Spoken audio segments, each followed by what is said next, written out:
اس آنے والے رمضان کو ہم لائف چینجنگ کے لیے ایک ورکشاپ سمجھ لیں کہ میں نے اپنی زندگی کو ٹھیک کرنا ہے، اور اس مہینے میں جبکہ بہت سارے مواقع ہیں ٹھیک ہونے کے، اس سے میں نے فائدہ اٹھانا ہے۔ یہ گولڈن چانس ہے، اس کو میں نے اویل کرنا ہے، اس چانس کو ضائع نہیں ہونے دینا۔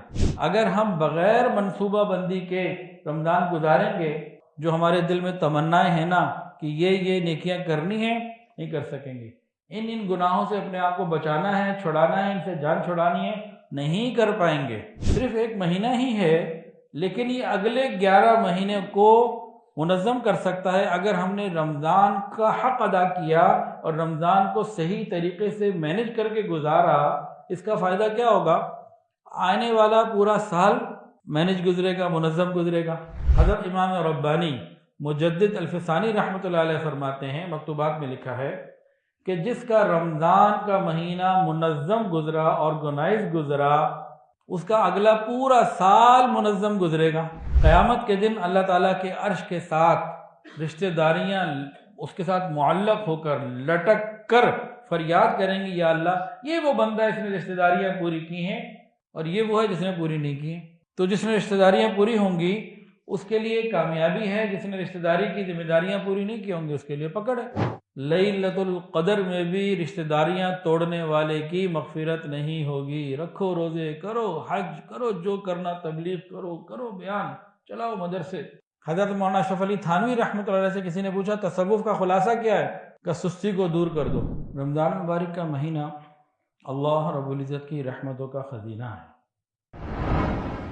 رمضان مبارک کی اہمیت بہت زیادہ ہے، اور یہ ایک فطری چیز ہے کہ جس چیز کی اہمیت جتنی زیادہ ہو، اس کا انتظار، اس کے لیے تیاریاں، اس کا اہتمام، اس کا اکرام اتنا زیادہ ہوتا ہے۔ تو رمضان مبارک کی اہمیت بہت زیادہ ہے، تو ہمیں اس کی تیاری کے لیے بھی فکر بہت زیادہ کرنی ہے۔ جو لوگ رمضان کی اہمیت کو سمجھتے ہیں ان کو چاہیے کہ اس تیاری کے مرحلے کو، فیز کو ہلکا نہ لیں کہ آ جائے گا تو ٹھیک ہو جائے گا، ہم خود ہی سیٹ ہو جائیں گے۔ نہیں، رمضان کو اچھا گزارنے کے لیے پہلے سے پلاننگ کرنی ہوگی۔ جو لوگ رمضان کی اہمیت کو نہیں سمجھتے ان کی بات کچھ اور ہے، لیکن جو اہمیت سمجھتے ہیں ان کے لیے بہت زیادہ فکر کی ضرورت ہے۔ مثال کے طور پر ایک شخص ہے، اس نے اپنے گھر سے نکل کے برابر والے محلے میں، گلی میں جانا ہے، تو اس کو کچھ تیاری کرنی پڑتی ہے، لیکن بہت تھوڑی سی۔ لیکن اگر اسی شخص نے شہر سے باہر جڑے ہوئے کسی شہر میں جانا ہے، شہر سے نکلنا ہے اور قریبی شہر میں جانا ہے، تو اب اس کی تیاریاں اس سے زیادہ ہوں گی۔ لیکن اس نے دور کسی شہر میں، دوسرے صوبے میں آگے جانا ہے تو تیاریاں اور زیادہ کرے گا۔ اس نے اگر ملک سے باہر جانا ہے تو پھر اور زیادہ تیاریاں ہوں گی۔ تو جتنا سفر لمبا ہوتا ہے، جتنی اس کی اہمیت زیادہ ہوتی ہے، اسی حساب سے تیاریاں بھی ہوتی ہیں۔ تو رمضان مبارک کا مہینہ یہ ہمیں اللہ رب العزت کے قرب کو دلانے کا ذریعہ وہ مہینہ ہے جس میں انسان اللہ رب العزت کی ولایت حاصل کر سکتا ہے، جس میں انسان اللہ رب العزت کو راضی کر سکتا ہے، جس میں انسان صحیح طریقے سے گزار کے اپنی زندگی کو ٹھیک کر سکتا ہے، پچھلی زندگی کے سارے گناہوں کو معاف کروا سکتا ہے، روٹھے ہوئے رب کو منوا سکتا ہے، قیامت کے دن بغیر عذاب، بغیر حساب جنت کا فیصلہ کروا سکتا ہے۔ رمضان المبارک میں انسان نبی علیہ السلام کی شفاعت کا حقدار بن سکتا ہے۔ تو رمضان میں بے بہا برکات مل سکتی ہیں، لیکن کس کو؟ جو اہمیت کو سمجھے اور سمجھ کر اس کے مطابق تیاری کرے۔ تو اس کے لیے ہمیں ایک تیاری کرنے کی ضرورت ہے۔ تو آج کا جو ہمارا موضوع ہے گفتگو کا، کہ اسلام کی نظر میں منصوبہ بندی کی اہمیت کیا ہے، پلاننگ کی اہمیت کیا ہے، رمضان کا مہینہ ہی کیوں اتنا اہمیت والا ہے، پھر اس کے ساتھ ساتھ انسانی زندگی میں کون کون سی ایسی چیزیں ہیں جن کو ہم نے رمضان میں منظم کرنا ہے، مینیج کرنا ہے، آرگنائز کرنا ہے۔ پھر اسی کے اندر اچھی پلاننگ کی خصوصیات کیا ہیں، اگر ہم پلاننگ بہت اچھی کرتے ہیں تو کیا فوائد ملیں گے، اور ہم اپنے معمولات کو کیسے آرگنائز کر سکتے ہیں، یہ سب کچھ انشاءاللہ العزیز آج ہم نے یہاں دیکھنا ہے۔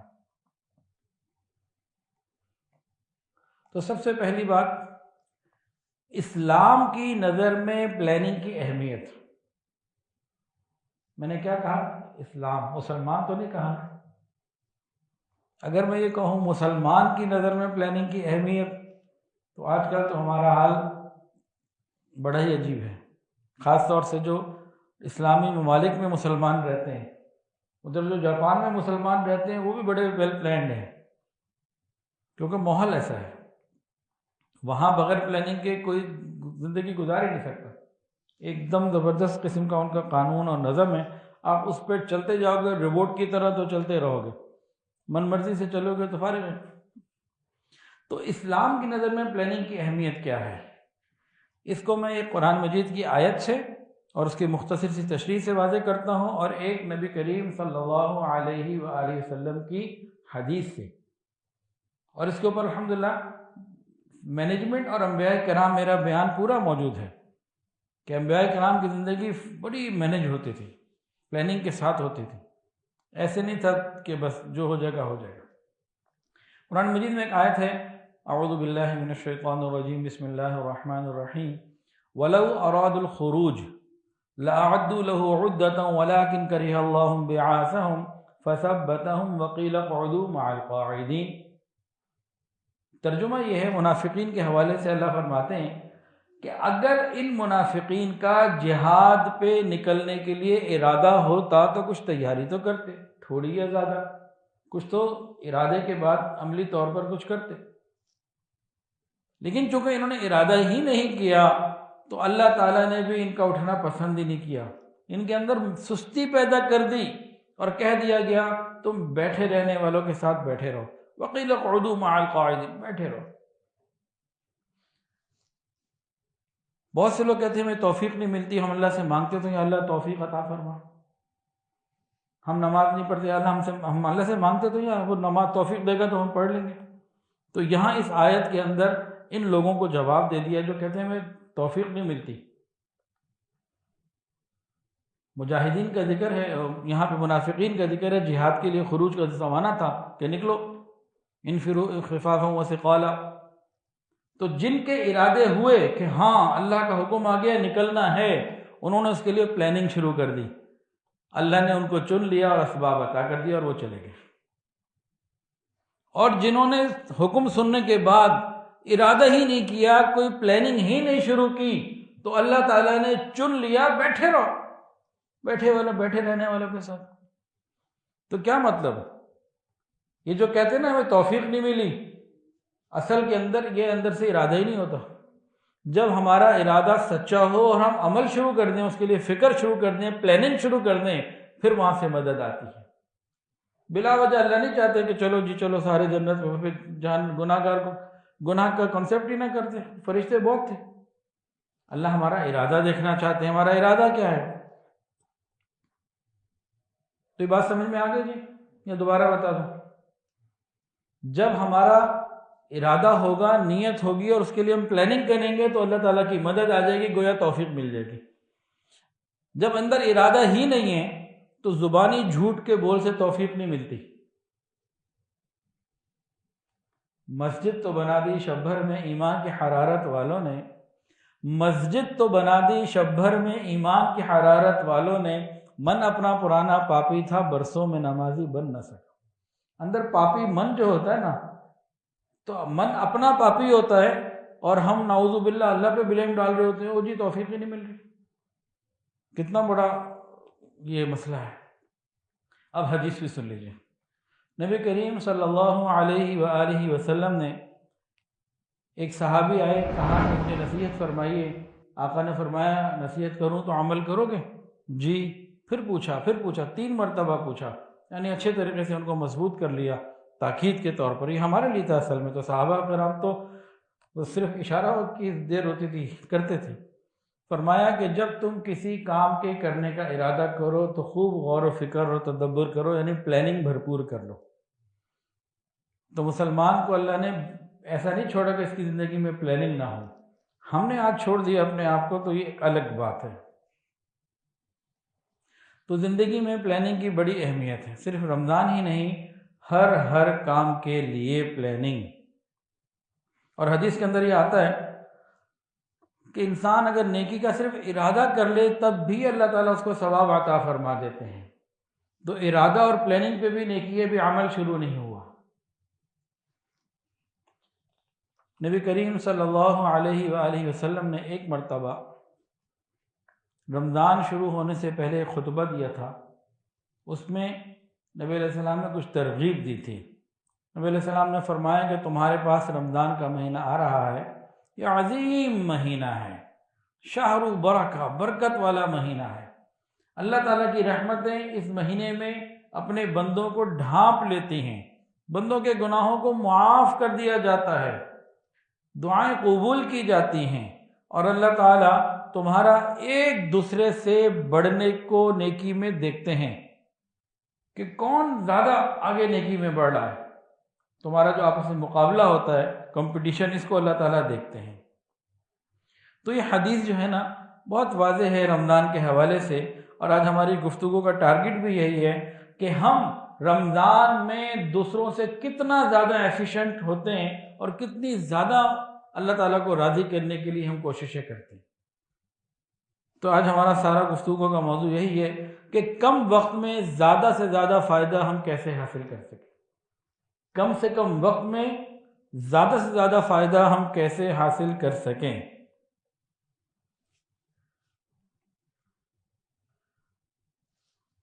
آج کل کے اس ماڈرن زمانے میں باقاعدہ پلاننگ کی اہمیت کے اوپر کورسز کروائے جاتے ہیں بہت ساری جگہوں پہ.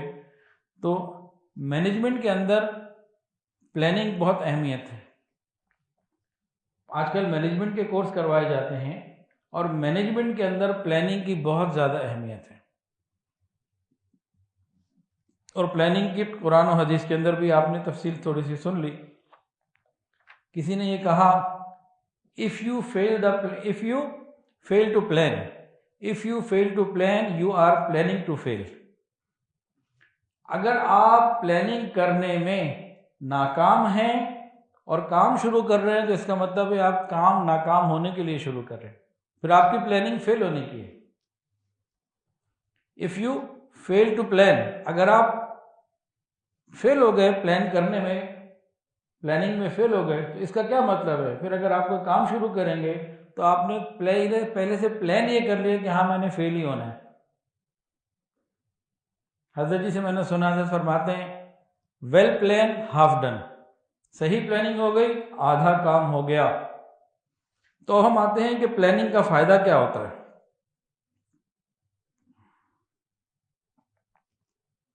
پلاننگ کا فائدہ کیا ہوتا ہے؟ پلاننگ کے 5 فائدے ہیں. کتنے جی؟ 5 فائدے. پہلا فائدہ ہدف کا تعین، گول سیٹنگ. ٹارگٹ سیٹنگ ہمیں کرنی ہے کہ ہمارا ٹارگٹ کیا ہے، گول کیا ہے.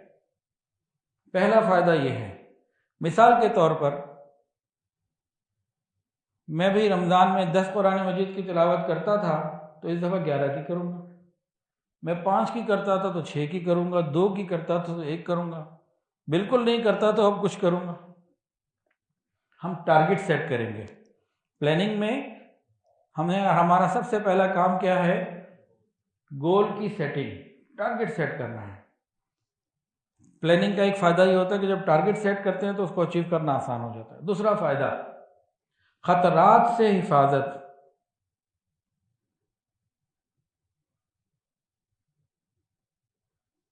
بہت ساری رکاوٹیں ہوتی ہیں، ہرڈلز ہوتی ہیں، انسان ان سے بچ جاتا ہے. خطرات سے حفاظت. مثال کے طور پر خطرات کیا ہوتے ہیں جی؟ اگر ہماری پلاننگ نہیں ہے، کوئی ٹارگٹ سیٹ نہیں کیا ہوا تو ہمارا وقت کبھی ادھر ضائع ہو گیا کبھی ادھر ضائع ہو گیا. نہیں تو یہ موبائل تو ہماری ہاتھ کی ہتھ کڑی تو بن گیا ہے نا. نہیں تو غیبت، گپ شپ، بات چیت، کبھی اس کارنر پہ گئے کبھی ادھر بیٹھے کبھی ادھر بیٹھے. کیونکہ جب پلاننگ نہیں ہے تو خطرات سے حفاظت بھی نہیں ہے. جب پلان کر لیا، فوکس ہو رہے ہوں گے، تو پھر ادھر ادھر کی جو چیزیں جو ہمارے پلان کو خراب کرنے والی ہوں گی، وہ سارے خطرات ہیں، ان سے ہم بچیں گے۔ پلاننگ کا تیسرا فائدہ کیا ہوتا ہے؟ پلاننگ کا تیسرا فائدہ ہوتا ہے کریٹو تھنکنگ، تخلیقی سوچ، انوویٹو تھنکنگ، اختراعی سوچ، کہ انسان جو ہے نا وہ سوچ کا دائرہ کار بدل جاتا ہے۔ جب ہدف متعین ہوتا ہے نا، وہ سوچتا ہے میں نے یہ کام کرنا ہے، اور کبھی کوئی ایسی چیز آ جاتی ہے کہ وہ اس ہدف کے لیے مشکل ہو جاتی ہے، کوئی سفر آ گیا، گھر میں اچانک مہمان آ گئے، کہیں اچانک جانا پڑ گیا۔ اب پلاننگ میں تو یہ تھا کہ بھائی میں نے ظہر کی نماز کے بعد 2 سپارے قرآن مجید کے پڑھنے تھے، لیکن یہ کام آ گیا، میں کیسے کروں؟ اب کیا ہوگا؟ اب دماغ ہے پلاننگ کی طرف، ہدف ٹارگٹ، اب دماغ ہمارا ہے، ہماری سوچ ہے ٹارگٹ کی اچیومنٹ کی طرف، تو الٹیمیٹلی کیا ہوگا؟ ہم کہیں نہ کہیں اس ٹارگٹ کو پورا کرنے کے لیے کریٹو تھنکنگ پر آ جائیں گے کہ بھائی اب میں جا رہا ہوں نا، تو راستے میں چلتے چلتے اتنا پڑھ لوں گا، وہاں ایئرپورٹ کے اوپر مجھے کھڑا ہونا ہوگا، انہوں نے باہر آنا ہے تو یہ 15 منٹ ہوں گے، اس 15 منٹ میں چلو میں گاڑی میں بیٹھ کے یہ کر لوں گا، میں کھڑے ہو کے یہ کر لوں گا۔ ہاسپٹل پہ اگر جانا ہے تو چلو ٹھیک ہے، میں پیشنٹ کو لے گیا ہوں، لیکن ابھی جو تھوڑی دیر لگ رہی ہے تو اس میں کچھ کر لوں گا۔ اچھا، اگر میں ابھی تلاوت کا وقت تھا نا، تو تلاوت تو میں نے بیٹھ کے دیکھ کے کرنی ہے، میں حافظ تو نہیں ہوں، لیکن میں نے ساتھ ذکر کا، درود شریف کا ٹائم بھی رکھا ہوا، ٹارگٹ بنایا ہوا تھا، تو ان میں چلتے بلتے میں درود شریف پڑھ لوں گا، کچھ اور کر لوں گا، اس ٹائم میں یہ کر لوں گا۔ تو خود بخود انسان کا دماغ اس ٹارگٹ کو پورا کرنے کے لیے سوچتا ہے، تو اس کو کہتے ہیں کریٹو تھنکنگ، انوویٹو تھنکنگ۔ یہ کہاں ہوتی ہے؟ جب آپ پلاننگ کر لیتے ہیں تو یہ اس کے فوائد ہیں، اس کے ثمرات ہیں۔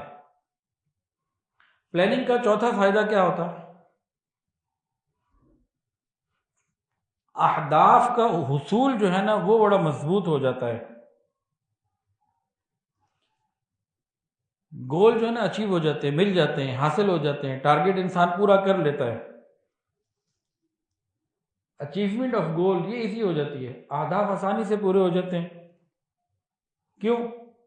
اسی لیے کہ جب انسان نے ہدف بنایا، اسی لیے بنایا کہ میں نے پورا کرنا ہے، اور جب اس نے پورا کرنے کا ارادہ کیا اور دماغ ہر طرف سے لگا ہوا کہ مجھے اس ٹارگٹ کو ضرور پورا کرنا ہے، تو کسی نہ کسی طرح وہ کر ہی لیتا ہے۔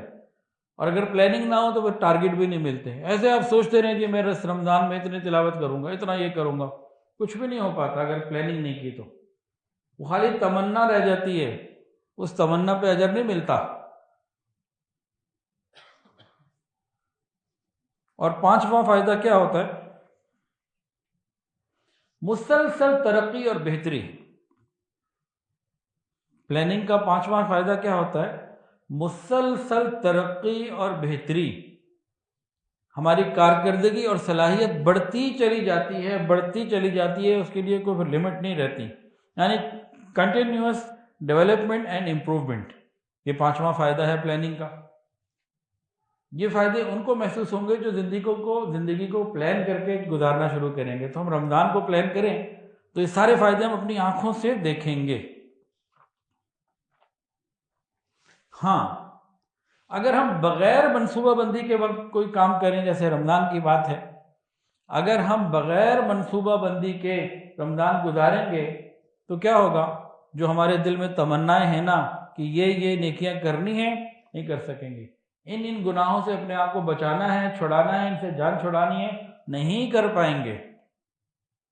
اسی طرح کوئی کاروبار کرنا ہے، کوئی بھی کام ہے، اگر اچھی پلاننگ ہوگی تو یقیناً 2 فائدے ہوں گے۔ اور بہترین منصوبہ بندی کے 2 مزید فائدے ہیں۔ کم وقت میں زیادہ کام، وہ 5 تو الگ فائدے تھے، 2 اور فائدے بھی ہیں۔ صحیح اور بہترین منصوبہ بندی کے 2 اور بہترین فائدے: کم وقت میں زیادہ کام، دوسرا فائدہ کم خرچے میں کام پورا ہو جاتا ہے۔ اگر ہم بغیر منصوبہ بندی کے کوئی کام کرتے ہیں تو ہم اس میں وقت زیادہ لگاتے ہیں، اور اگر ہم بغیر منصوبہ بندی کے کوئی کام کرتے ہیں تو خرچہ بھی زیادہ کرتے ہیں۔ ایک سروے کے مطابق جو الیکٹرک انجینئرنگ کے ماہرین ہیں، یہ جو گھروں میں وائرنگ ہوتی ہے اور یہ الیکٹرانک کی چیزیں لگتی ہیں، تو جو آدمی پلان کر کے کرتے ہیں نا کہ میرا گھر اتنا ہے، کمرے اتنے ہیں، بندے اتنے ہیں، مہمان اتنے آ سکتے ہیں، یہ مجھے اتنے پنکھے لگانے ہیں، اتنی لائٹیں لگانی ہیں، تار ایسی استعمال کرنی ہے، یہاں سے گزارنی ہے، یہ لوگ دو فائدے حاصل کرتے ہیں۔ خرچہ کم ہوتا ہے، وقت کم لگتا ہے، یہ تو فوری طور پر فائدہ۔ اور ہمیشہ فائدہ کیا ہے؟ ہمیشہ کا فائدہ یہ ہے کہ ماہانہ خرچہ بھی کم رہتا ہے۔ جب صحیح پلاننگ کر کے صحیح آپ نے وائرنگ کی بھی ہوگی تو اس کا فائدہ ملتا چلا جائے گا زندگی بھر۔ اور اگر بغیر پلاننگ کے جلد بازی میں کام کیا ہوگا، آج یہ بنا دو، آج یہ کر دو، کل وہ کر دو، یہ لائٹ ادھر نہیں ادھر کر دو، پھر ادھر کر دو، تو پیسہ بھی ضائع، وقت بھی ضائع۔ تو یہ بڑی مستند بات ہے۔ آپ نے کوئی بھی کام کرنا ہے، اس کام کے ماہرین سے اس کا نقشہ بنوا کے، اس کی ترتیب بنا کے کام کریں، کم وقت میں زیادہ فائدہ۔ تو یہ رمضان کا بھی ہے۔ رمضان میں اللہ کو راضی کرنا ہے، عبادت زیادہ کرنی ہے، تو اچھے طریقے سے ہم پلان کر لیں گے تو ہم بہت زیادہ فوائد حاصل کر سکیں گے۔ رمضان کیا صرف ایک مہینہ ہے؟ مہینہ تو ایک ہے، لیکن اس کے اثرات اگلے سال تک آتے ہیں، اگلے رمضان تک آتے ہیں۔ رمضان صرف ایک مہینہ ہی ہے، لیکن یہ اگلے 11 مہینے کو منظم کر سکتا ہے اگر ہم نے رمضان کا حق ادا کیا اور رمضان کو صحیح طریقے سے مینج کر کے گزارا۔ اس کا فائدہ کیا ہوگا؟ آنے والا پورا سال مینج گزرے گا، منظم گزرے گا۔ دوسرا فائدہ کیا ہوگا کہ اگلا سال پھر ہم صحیح طریقے سے گزاریں گے تو اس سے اگلا سال بھی اچھا گزرے گا۔ کرتے کرتے پوری زندگی ہماری مینج ہو جائے گی۔ اس کو ایک مہینہ مت سمجھیں، اس آنے والے رمضان کو ہم لائف چینجنگ کے لیے ایک ورکشاپ سمجھ لیں کہ میں نے اپنی زندگی کو ٹھیک کرنا ہے، اور اس مہینے میں جبکہ بہت سارے مواقع ہیں ٹھیک ہونے کے، اس سے میں نے فائدہ اٹھانا ہے۔ یہ گولڈن چانس ہے، اس کو میں نے اویل کرنا ہے، اس چانس کو ضائع نہیں ہونے دینا۔ تو دیکھنے میں تو صرف ایک مہینہ ہے، لیکن اس کے اچھے اثرات ساری زندگی کے اوپر حاوی ہیں۔ حضرت امام ربانی مجدد الفسانی رحمۃ اللہ علیہ فرماتے ہیں، مکتوبات میں لکھا ہے کہ جس کا رمضان کا مہینہ منظم گزرا، آرگنائز گزرا، اس کا اگلا پورا سال منظم گزرے گا۔ اور فرمایا کہ جس کا رمضان غیر منظم، غیر مرتب، ایسے بے ترتیبہ گزرا، اس کا اگلا سال بھی بے ترتیب۔ گویا کہ زندگی کا ایک لائف سٹائل جو ہے نا رمضان میں ہم دیکھ سکتے ہیں۔ رمضان اچھا مینج کر کے گزاریں، زندگی مینج ہو جائے گی۔ رمضان بے ترتیب گزاریں گے تو زندگی بے ترتیب ہو جائے گی۔ اچھا، رمضان کا ایک مہینہ اللہ تعالیٰ نے ہمیں عطا فرمایا، اس کا شکر ہے، احسان ہے۔ وہ جانتے ہیں کہ انسان کو اپنی اچھی عادات اور اچھی کرنے کے لیے، اچھی عادات اپنے اندر لانے کے لیے ایک مہینے کی ضرورت ہے۔ پیدا اس نے ہمیں کیا۔ اسی طرح اللہ تعالیٰ جانتے ہیں کہ بری عادات کو اندر سے نکالنے کے لیے بھی ایک مہینے کی ضرورت ہوتی ہے۔ اللہ نے ڈیزائن ہی ایسا کیا ہے انسان کو، تو ایک مہینہ عطا کر دیا کہ لو اچھی عادات لے کے آؤ اور بری نکالو۔ آج مینجمنٹ کے ماہرین کیا کہتے ہیں؟ وہ یہ کہتے ہیں کہ انسان اگر اپنی عادت کو بدلنا چاہے تو ایک مہینہ آئیڈیل ہے اس کو اپنی عادت تبدیل کرنے کے لیے۔ وہ یہ لکھتے ہیں کہ ایک مہینہ آپ کی عادت کو چینج کرنے کے لیے ایک فیصلہ کن کردار ادا کرتا ہے، اور کہتے ہیں 21 دن تو کم سے کم ہے اور ایک مہینہ آئیڈیل ہے۔ تو اللہ نے بھی تو ایک مہینہ دیا، آئیڈیل ٹائم دیا ہے، لیکن ان کے لیے جو واقعی چاہتے ہیں کہ اپنے اندر کوئی تبدیلی ہو، تو لہذا رمضان کا مہینہ صرف ایک مہینہ نہیں بلکہ پورا سال کا ایفیکٹ لیے ہوئے ہے۔ اب پورے سال کا اثر حدیث سے بھی لے لیجئے۔ نبی کریم صلی اللہ علیہ وآلہ وسلم نے ارشاد فرمایا کہ ایک رمضان گزشتہ رمضان کے درمیان کے گناہوں کا کفارہ بن جاتا ہے. جس نے رمضان اچھا گزارا نا تو اسی کے پچھلے سال کے گناہ بھی معاف ہونے ہیں. جس نے رمضان ہی کی قدر نہ کی تو اس کے تو رمضان والے بھی معاف نہیں ہونے، تو پچھلے کیسے ہو جائیں گے؟ تو رمضان اچھا گزارنے کا اثر پورے سال پر ہے. یہ حدیث کے اندر بھی اس بات کا اشارہ موجود. رمضان مبارک کا مہینہ کچھ لوگوں کی مصروفیات کو کم کر دیتا ہے، کچھ کی بڑھا دیتا ہے. کاروباری طور پہ دیکھیں تو اکثر کاروبار مسلمان ممالک میں کم ہو جاتے ہیں، ڈیوٹی آورز کم ہو جاتے ہیں، روزہ رکھا ہوا ہوتا ہے، اتنی ہمت نہیں ہوتی. تو بہت سارے کاروبار ایسے ہیں جو رمضان میں تھوڑا کم ہوتے ہیں، بلکہ کافی بھی کم ہو جاتے ہیں. اور کچھ ایسے ہیں جو رمضان میں اور بالخصوص آخری عشرے میں بہت بڑھ جاتے ہیں. سموسے والے، پکوڑے والے، دہی بڑے والے، یہ تو انتظار کرتے ہیں کہ رمضان آئے اور کہتے ہیں سارا سال ہی رہے. کیونکہ رمضان، روزے اور سموسے کو ہم پاکستانیوں نے جوڑ دیا ہوا ہے پکوڑوں کو. اس کے بغیر ہمارا کام شاید روزہ نہیں پورا ہوتا، پتہ نہیں. تو ان کا کام بڑھ جاتا ہے. لیکن کچھ لوگ جیسے مٹھائی والے ہیں، کپڑے والے ہیں، جوتے والے ہیں، تو ان لوگوں کا کام بڑھ جاتا ہے. تو یہ تبدیلیاں آتی ہیں. اسی طرح رمضان کے مہینے میں عورتوں کی ذمہ داریاں بہت بڑھ جاتی ہیں. سحری افطاری کے حساب سے تو ان کی ذمہ داریاں بھی بڑھ جاتی ہیں. اب یہ جو ماحول میں تبدیلیاں آ رہی ہیں، پھر سحری افطاری اور تراویح کے احکامات ہیں، روزے کو اچھے رکھنے کے احکامات ہیں، اور اللہ چاہتے ہیں کہ تم نیکی میں ایک دوسرے سے زیادہ آگے بڑھو، تو ان سب کے لیے کوئی پلاننگ کی ضرورت ہوتی ہے. تو وہ پلاننگ اگر ہم کریں گے تو بہت ہی خیر ہوگی. اچھا، یہ جو ایک اللہ پاک چاہتے ہیں نا فَلْيَتَنَافَسِ الْمُتَنَافِسُونَ، کہ تم نیکی میں ایک دوسرے سے آگے بڑھو، اس کے بہت سارے فائدے ہیں. ایک فائدہ بڑا عجیب، یہ عبادات میں ایک دوسرے سے آگے بڑھنا، یہ رجحان اگر ہمارے گھروں میں زندہ ہو گیا تو یہ ہماری نسلوں میں ٹرانسفر ہوگا. ایک جنریشن سے دوسری سے جنریشن کو پہنچے گا، پھر اگلی جنریشن کو پہنچے گا. جن گھروں میں یہ ماحول باقی ہے ان کی نسلوں کے اندر یہ رجحان جاتا ہے، اور جو سستی کرتے ہیں، غفلت کرتے ہیں، تو ان کی نسلوں کے اندر یہ رجحان نہیں پہنچتا. اللہ تعالیٰ چاہتے ہیں کہ رمضان کے مہینے میں تم زیادہ سے زیادہ نیکی کرو، آگے بڑھو، مجھے بن کے دکھاؤ میرا، تو تمہاری نسلیں تمہاری بن جائیں گی. تم میرے بن جاؤ، تمہاری نسلیں تمہاری بن جائیں گی. پھر یہ تمہاری اچھی عادات وہاں ٹرانسفر ہو جائیں گی. کچھ دن پہلے میں ایک جگہ بیٹھا ہوا تھا، ایک صاحب بیٹھے ہوئے تھے. تو صاحب اچھے نہیں، شریف آدمی، لیکن ان کی داڑھی وغیرہ نہیں تھی. تو اس طرح سے کوئی بات چیت ہونے لگی تو ان کا پوتا آیا. میں کہا جی یہ جو ہے نا آپ اس کو بتائیں، یہ جو ہے نا بڑا ہو کے داڑھی بھی رکھے گا، یہ بھی کرے گا، یہ بھی کرے گا، یہ بھی کرے گا. اس نے کہا زیادہ جانا آپ کی تو کچھ بھی نہیں ہے، میں ہی کروں گا خالی. وہیں فوراً بچے تو بچے ہوتے ہیں، اس کو نہیں پتا تھا کہ کیا اس وقت کہنا ہے. اس نے تو ڈائریکٹ کہہ دیا سیدھا کہ آپ تو کرتے نہیں ہیں تو میں کیسے کروں گا، کہ سارا میں نہیں کرنا ہے، آپ بھی تو کریں پھر میں کروں گا. تو انہوں نے کہا انشاءاللہ تعالیٰ میں بھی کروں گا. اب بچے کو کہہ تو دیا. اب جب تک یہ دادا جان خود عمل نہیں کریں گے بچے کے اوپر وہ اثرات نہیں آئیں گے. بچے کو زندگی بھر کہتے رہیں اور خود نہ کریں تو ہمارے عمل کو دیکھ رہے ہیں نا. تو یہ مسابقت کا ماحول، یہ چیز بنانی پڑے گی، پھر ہی بات بنے گی.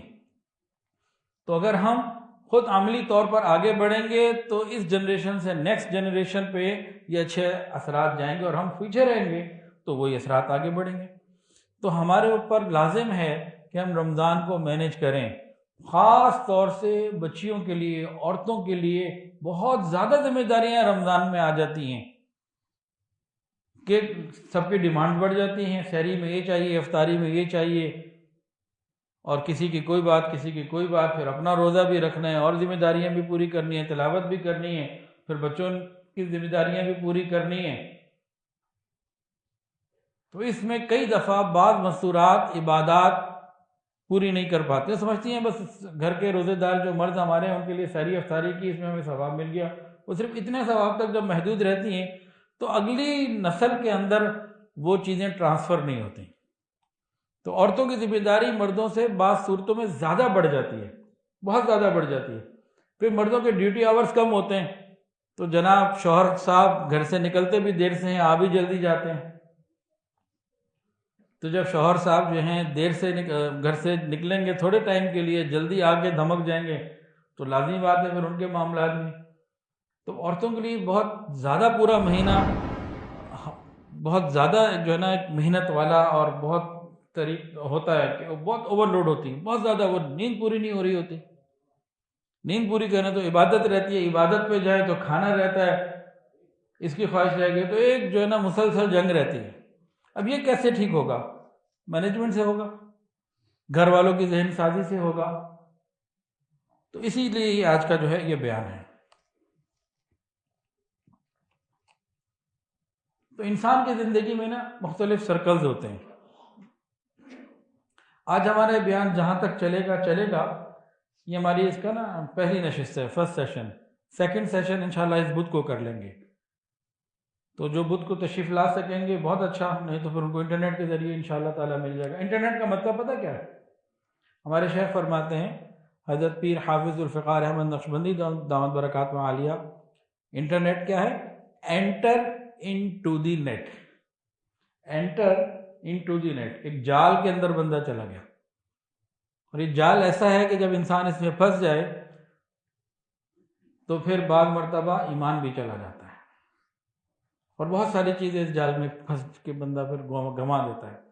تو بہرحال تو یہ ٹاپک چونکہ اہم ہے، اور رمضان جو ہے وہ ایک اہم چیز ہے، تو ہم مینجمنٹ کی چیزوں کو، اب میں چاہوں تو اس سارے سبجیکٹ کو 10 منٹ میں بھی پورا کر دوں، لیکن مزہ مجھے بھی نہیں آئے گا، تو اس کو اچھے طریقے سے کر لیں۔ کیا خیال ہے آپ کا؟ صحیح طریقے سے ہو جائے نا، یا شارٹ کٹ کام ہو جائے؟ اچھا جی۔ تب انسان کی زندگی میں، ہر انسان کی زندگی میں نا 4 دائرے ہوتے ہیں۔ ایک اس کی ذاتی زندگی کا دائرہ ہوتا ہے، ایک معاشرتی زندگی کا دائرہ ہوتا ہے، ایک گھرداری کو نبھانے کا دائرہ ہوتا ہے، ایک خاندانی زندگی کا دائرہ ہوتا ہے۔ یہ 4 سرکل ہوتے ہیں۔ پرسنل لائف کا ایک سرکل ہے، سوشل لائف کا ایک سرکل ہے، فیملی لائف کا ایک سرکل ہے، اور اسی طرح ہاؤس ہولڈ مینجمنٹ، یہ بھی ایک سرکل ہے۔ تو یہ 4 طریقوں سے جو ہے نا ہم ان کو دیکھتے ہیں۔ اب ہم سب سے پہلے بات کرتے ہیں ہماری جو پرسنل لائف کا سرکل ہے نا، ذاتی زندگی کا ایک دائرہ، اس میں رمضان میں ہمیں کیا کرنا چاہیے۔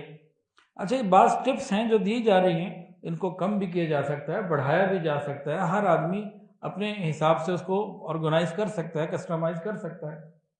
مطلب ایک راستہ دے دیا نا، ایک دماغ کی کھڑکی مل گئی، کھل گئی، اب وہاں سے ہم نے سوچنا ہے کہ بھی ہمیں اس میں سے کہاں سے ہوا اور روشنی لینی ہے، کتنی لینی ہے۔ تو ذاتی زندگی کے دائرے میں کئی پوائنٹس ہیں۔ ایک پوائنٹ یہ ہے کہ رمضان مبارک کے دنوں میں ہم اپنی صحت کا خیال رکھیں۔ صحت بڑی نعمت ہے۔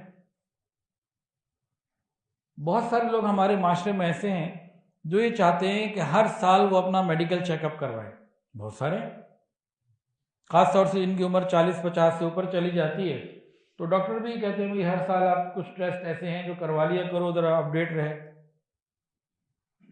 تو بھائی ان لوگوں کو یہ مشورہ ہے کہ وہ رمضان سے پہلے یہ سارے ٹیسٹ کروا لیا کریں، اس نیت کے ساتھ کہ رمضان کو میں نے بہت اچھا گزارنا ہے۔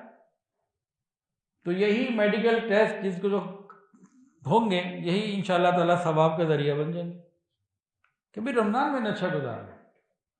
مجھے شوگر ہے یا مجھے کوئی اور بیماری، الحمدللہ مجھے کوئی بیماری نہیں ہے، الحمدللہ، کسی کو کوئی شوگر ہے، کسی کو کوئی مسئلہ ہے، تو بھئی وہ اس نیت کے ساتھ یہ چیزیں کرے کہ میں نے روزے رکھنے اچھے طریقے سے، تراویح 20 پڑھنی ہے ڈٹ کے کھڑے ہو کے، اور تہجد بھی پڑھنی ہے، سحری بھی کرنی ہے، افطاری بھی کرنی ہے، تو اپنی صحت کو میں کیسے مینیج کروں؟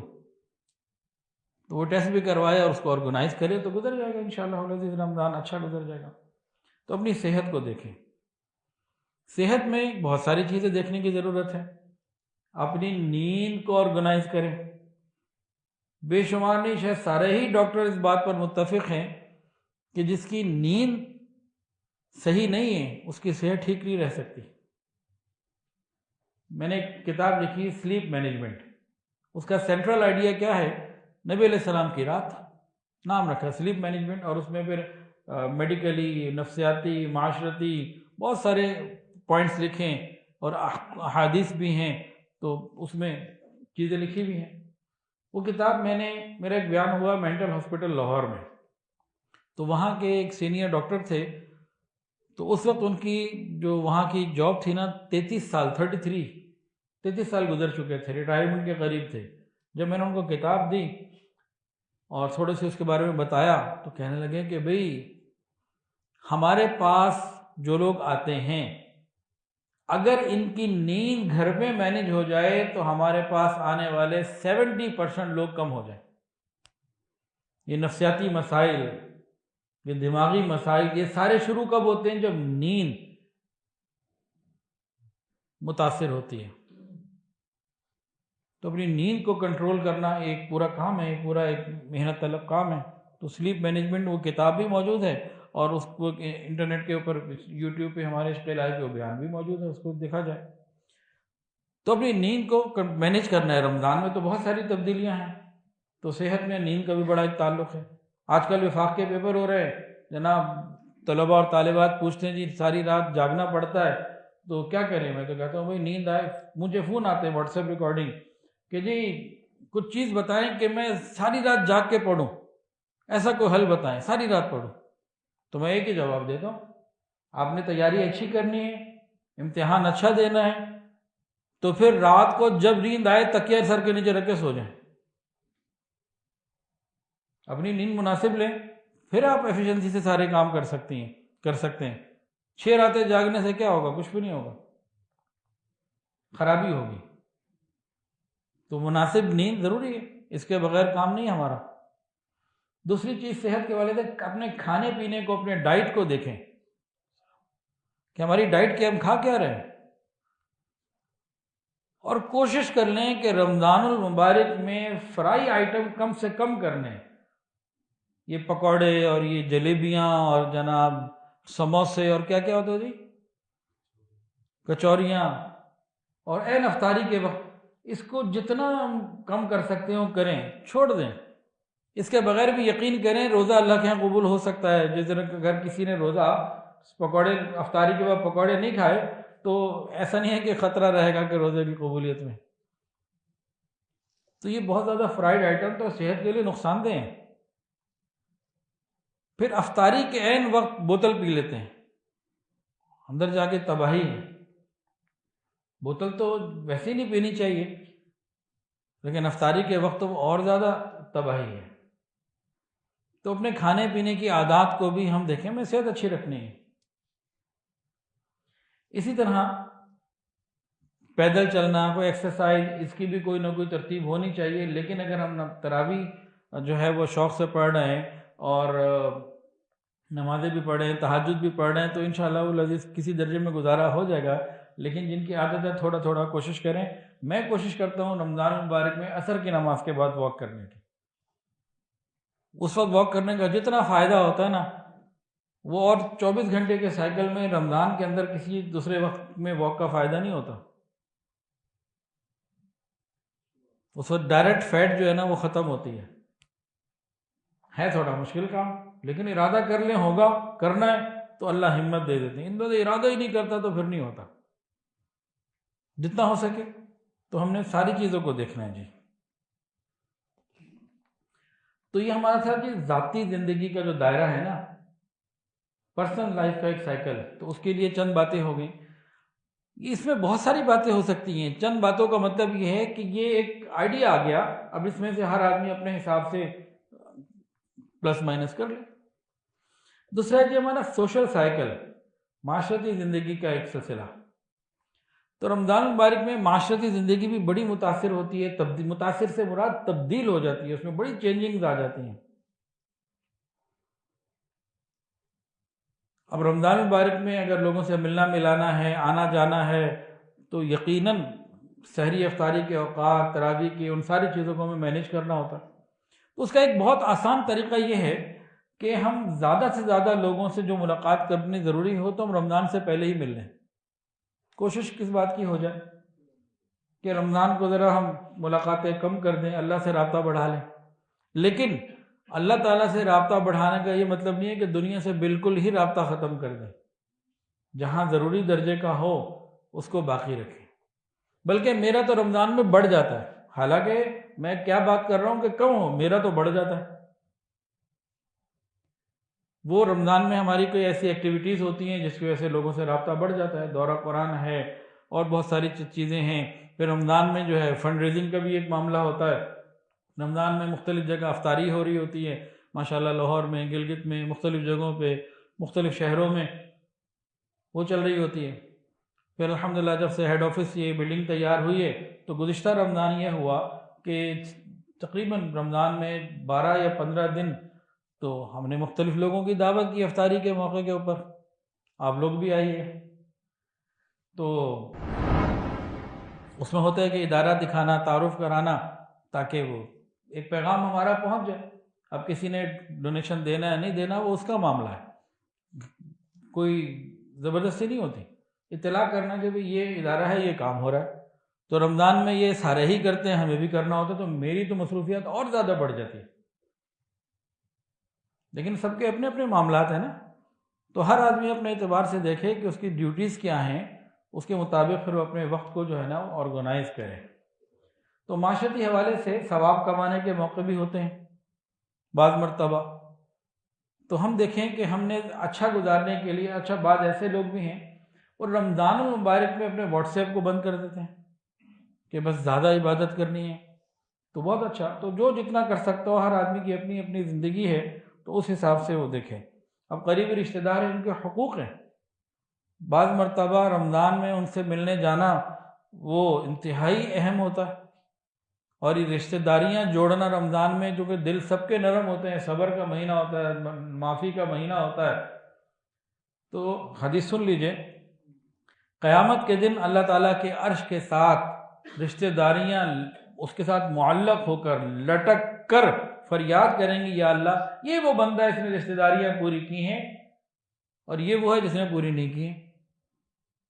تو جس نے رشتہ داریاں پوری ہوں گی اس کے لیے کامیابی ہے، جس نے رشتہ داری کی ذمہ داریاں پوری نہیں کی ہوں گی اس کے لیے پکڑ ہے، کہ بھئی تمہارا رشتہ دار تھا، بیٹا تھا، فلاں تھا، بھائی تھا، تم نے حق کیوں ادا نہیں کیا، اس کو پوچھو گی۔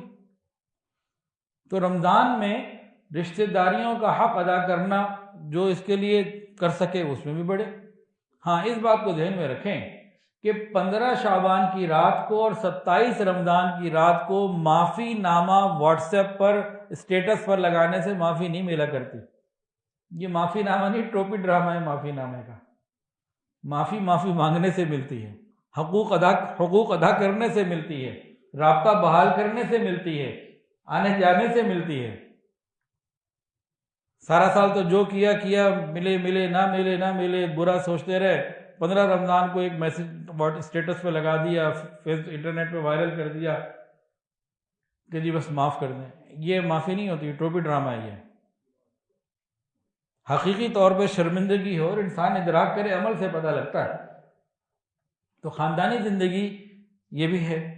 اچھا جی، تیسرا سرکل ہے خاندانی زندگی، اس میں حقوق العباد، یہ ساری باتیں جس کی کچھ ہو گئی ہیں، تو تیسرے سرکل کا نام میں نے پہلے نہیں لے سکا۔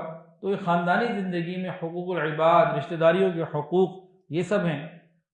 تو اگر کوئی قطع رحمی کرنے والا ہے تو حدیث کے اندر آتا ہے لیلۃ القدر میں بھی رشتہ داریاں توڑنے والے کی مغفرت نہیں ہوگی۔ رکھو روزے، کرو حج، کرو جو کرنا، تبلیغ کرو بیان، چلاؤ مدرسے، رشتہ داریاں توڑ دیں، نو ٹینشن، جنت میں جس نے جانا ہے جائے گا، یہ توڑنے والا نہیں جائے گا۔ تو رمضان میں رشتہ داری جوڑنے کے حوالے سے، خاندانی زندگی کے حوالے سے حقوق العباد، ان کے اوپر بھی ہم لوگ غور کریں۔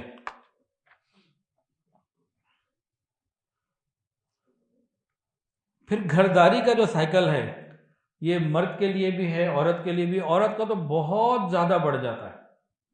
اب جو گھرداری والا ہے نا، آج ہماری بس یہ آخری بات ہوگی، باقی اس ٹاپک کو ہم انشاءاللہ تعالی بدھ والے دن کنٹینیو کریں گے انشاءاللہ تعالی۔ جو گھرداری کا سائیکل ہے، مرد کا بھی ہے، عورت کا بھی ہے، بچے بھی ہیں، بوڑھے بھی ہیں، ماں باپ بھی ہیں، کوئی گھر میں بعض دفعہ بیمار بھی ہوتے ہیں، تو اس سائیکل کو بھی پورا تیار کرنے کی ضرورت ہوتی ہے۔ بلکہ کیا ہونا چاہیے، ہم میں سے ہر شخص رمضان المبارک میں اپنے اپنے گھر میں ایک قرارداد پاس کرے، اس کا نام رکھے قرارداد رمضان، رمضان ریزولوشن۔ جیسے قرارداد لاہور تھی نا، جسے قرارداد پاکستان کہتے ہیں، یہ کب ہوئی تھی؟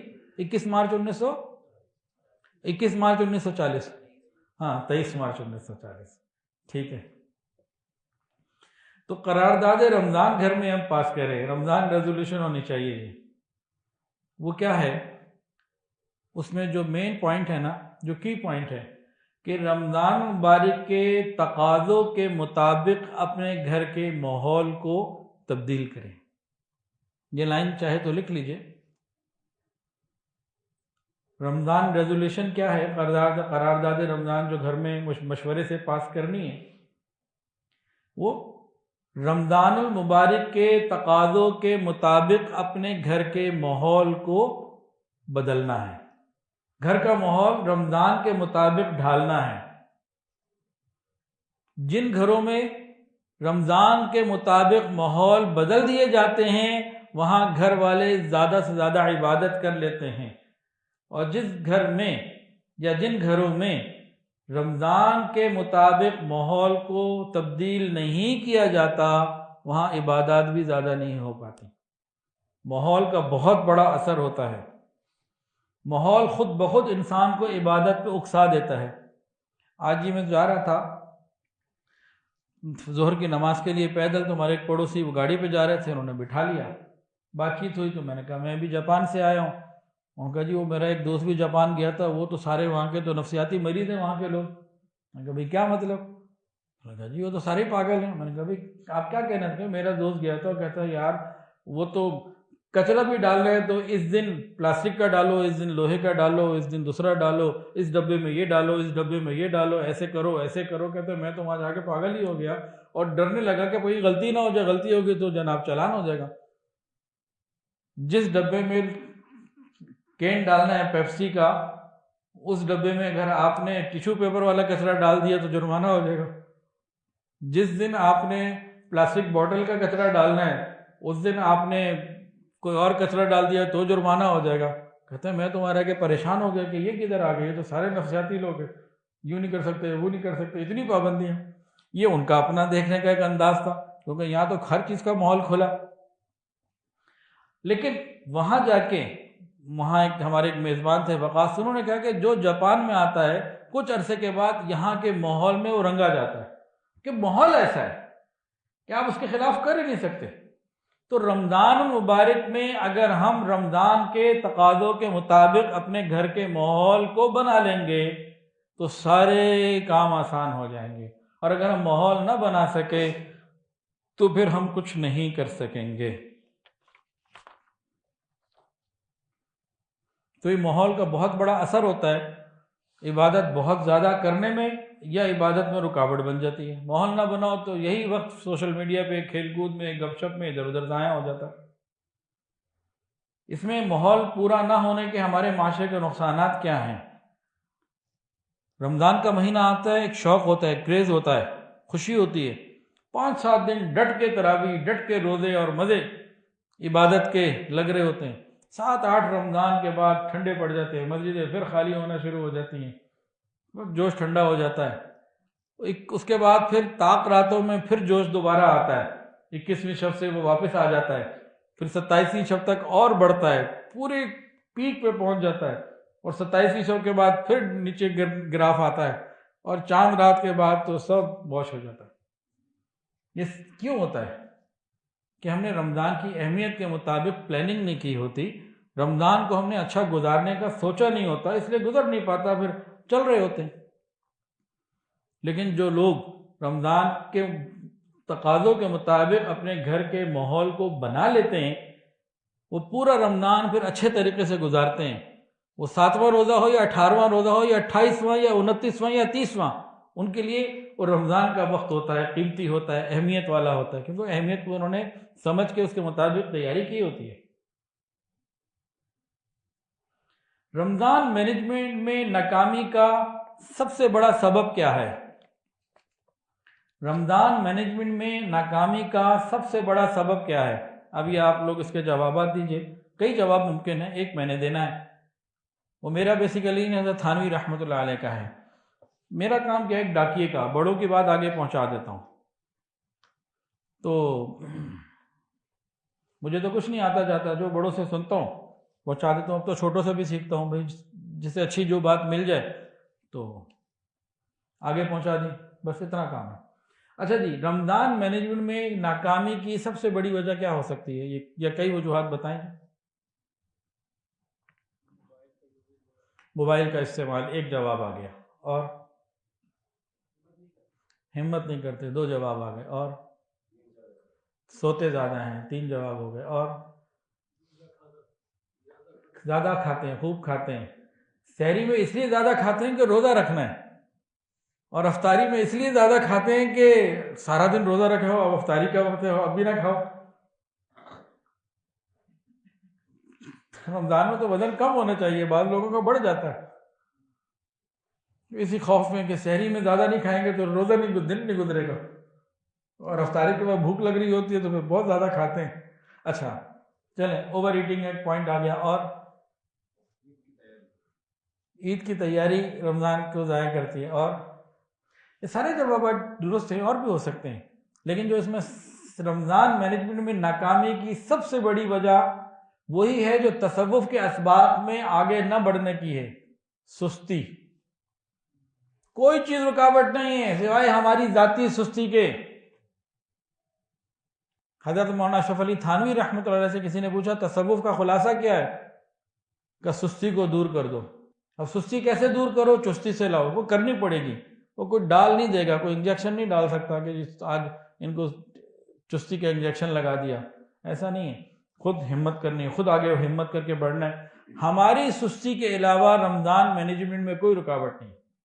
ہمارے حضرت فرماتے ہیں کہ سلسلہ عالیہ نقشبندیہ میں بیعت ہونے کے بعد حضرت پیر حافظ ذوالفقار احمد نقشبندی دامت برکاتہ العالیہ فرماتے ہیں، حضرت امام ربانی مجدد الفسانی رحمۃ اللہ علیہ کے ریفرنس سے، کہ ہمارے اس سلسلہ عالیہ نقشبندیہ میں سالک کی سستی ہی سب سے بڑی رکاوٹ ہے اس کی ترقی میں، روحانی ترقی میں، دوسری کوئی چیز نہیں.